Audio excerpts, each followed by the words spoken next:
So we're going to look at some graphing questions, story problems. So Tim went for a walk. How many minutes did he rest during his stop? So we look at this. The x-axis is the minutes. The y-axis is the total feet traveled. So the amount of time that he rested or stopped would be when the graph is flat from left to right. And if I put a blue line on it, it looks like he rested for 5 minutes because each of these increments is 5 down here. And it looks like he rested for exactly 5 minutes. Next question is true or false. This graph is an example of a linear equation. This is false because for a linear equation, it has to be one straight line. And here we have different straight lines. And the last question for this part is, what is Tim's average velocity for the first 10 minutes? Average velocity is the same thing as finding the slope, so we can do the y sub 2 minus y sub 1 equals x sub 2 minus x sub 1. And we want to identify the 2 points. So that first one is going to be 0, 0. That's really easy. And the other point after 10 minutes is right here, this other red dot that I put, and that's going to be 10, comma, appears to be 250. Then what I recommend doing if you're new to this, and most of you will be, is identify the x's first and the y. So that's my first x, this is my second x, my first y, and the second y. And sorry about the placement of it. But then I take those values and put it into the equation. So what my y sub 2 is 250 minus my y sub 1 value, which is 0. My x sub 2, my second x is 10, and my first x is 0. So I'm going to have 250 over 10. And 250 divided by 10 is 25, and we would say 25 feet per minute. So don't just say 25, but you want to say the label, how far he traveled, or the units per time. So this is feet per minute. The next one is John has to travel in a marathon that requires 3 different parts. He's going to swim, running, and ride a bicycle. Although there's a spelling error right there. Not necessarily in that order. Each component of the race is traveled for 2 hours, and based on the graph, which do you think that John did first for the first 2 hours? Well, if we look at it, after 1 hour, it looks like he went 15 miles, or 15 miles in an hour. The next hour, he went 14 miles. Note this is miles traveled. It's not a running total like the previous question was. And are you expecting somebody to go the fastest on swimming, running, or riding a bicycle? I'll give you a moment to think about it.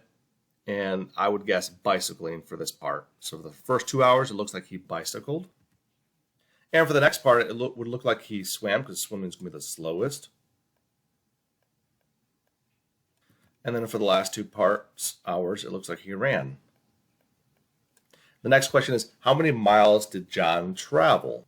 Well, based on this, we would just type in or add up all the numbers that we see there. So for the bike, it looks like it's 15 plus 14. For the swim, it looks like it's 4 plus 3. And for the running, it looks like John went 9 plus 8. And that is a total of 53 miles.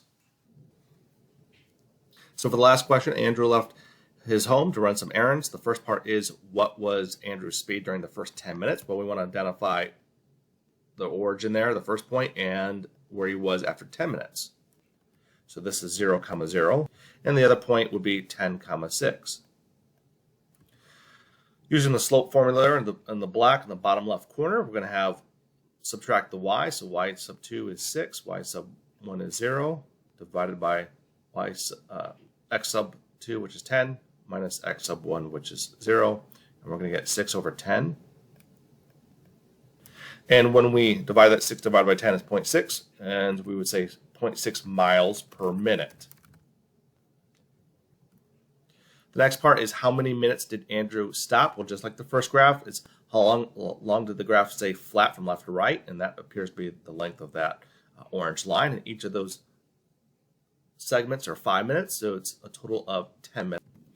After how many minutes until Andrew turned around? Well, that appears to be 35, because at 35 minutes, or right at 35 minutes, he starts to get closer to home, because the y-axis represents how far he is away from his home. He's finally starting to get closer. And the last part is to find Andrew's average speed on the way back home, and just note that speed can't be negative. So we're going to find the 2 points, the slope between these 2 blue dots right there. So I'm going to label the coordinates. as 35, 18 and 45, 0. So using this formula again, y sub 2 is 0 minus my first y, which is 18. My second x is 45 minus my first x, which is 35. And do note the graph should be, or slope should be negative because the graph is going down to the right. 0 minus 18 is negative 18. And 45 minus 35 is 10. And that would give us negative 1.8. But again, we want our speed to be positive. So this would be 1.8 miles per minute. And if you have any kind of questions, ask your math teacher.